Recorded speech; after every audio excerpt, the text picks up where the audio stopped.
welcome back to the channel, Visual Guys Wrestling. We've got the Raw review for you.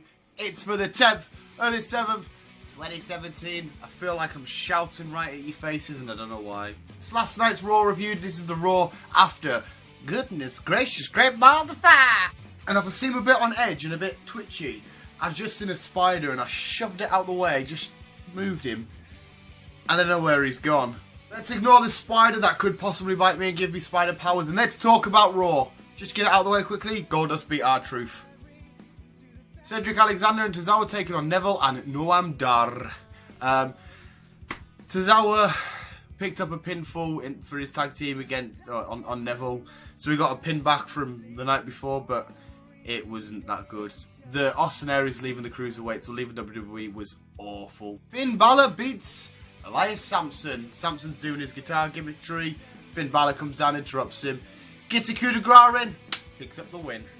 The Hardys come down and they do a whole broken gimmick. They're saying words like obsolete, delete. It's kind of like, right, so what's going on here? But then they're interrupted by the Club. They have a match. The Club end up winning. But as the Hardys are down and out, they've just lost to the Club. The Revival come down and beat them down some more. So maybe this is, they've got the gimmick stuff all sorted out and they're going to go down the line of the broken gimmick. We shall have to see. Sasha Banks and Bayley taking on Nia Jax and Alexa Bliss. Sasha Banks and Bayley pick up this victory. Bayley actually getting the pin on Alexa Bliss. I don't know, are Bayley going to be in the shout for the Raw Women's title shot now? Kurt Angle's backstage and he gets another one of them mystery texts, and Corey comes and says, did you get the same text? Corey's like, yes. Corey leaves and he has a phone call and he says, right, you come on the show next week and we'll tell them all the crack, you know, what's going on next week on Raw. And then he says, I love you. So I know what's going on, because if Corey's involved with the same person and Kurt Angle is and he's saying I love you and tell him, is there like some sort of weird love triangle going on? Miz TV, well, he's having the Mizzy's Awards, giving awards out to himself. Bo Dallas, Curtis Axel picking up awards. He obviously picks up award. But then Dean Ambrose comes down and interrupts them, but the numbers game takes effect and they get advantage on Dean. But then Seth comes down and helps Dean out. But backstage, Dean says, listen, stay out of my business. We're not doing a Shield reunion. So a bit of friction between them two. Big Cass, who actually started the show, giving a huge promo about what he did to Enzo, and everyone at the back, it should be a warning. And he's going up to the top of the totem pole. You know, he's Big Cass, big, but then the Big Show comes down. And they just have a scuffle. Big Show fairly welts him, gets him out the ring, and Big Cass leaves with his tail between his legs. Bray Wyatt and Seth Rollins having a rematch from their Great Balls of Fire match the night before. The eye is a big key factor in this matchup. It gets affected again.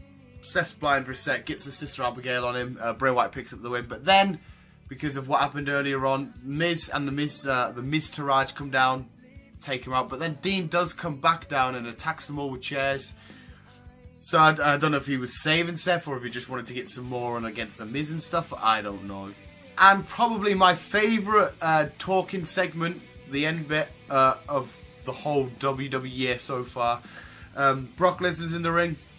Roman Reigns comes out and says, I want that, the Universal title. But then Samoa Joe comes down and Kurt Angle's obviously in the ring. He's like, I've got an idea for who Brock can fight at SummerSlam.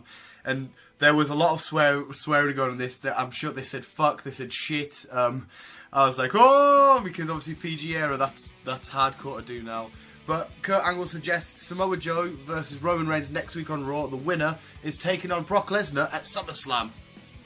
Now, with this week's Raw wrapped up nicely. Hopefully these reviews now aren't dragging on. We're getting a good time limit go. And just quickly, a massive shout out and thank you to everybody, because 2 away from 70. I'm in the middle of doing IDs for celebrating 60. And we're 2 away from 70, so it's crazy as fuck. Thank you to everyone that subscribed. You're all legends. I don't know why I did that. I'm saying like that because I feel really, really cool. The Visual Guys will be back on Wrestling tomorrow with a SmackDown review. So definitely come back and check out SmackDown. And thank you for watching this video. I'm going to give this week's Raw a 7 out of 10. The matches were okay. Story development was kind of there. But the Brock Lesnar segment at the end was just awesome. Thank you everybody for watching so much, and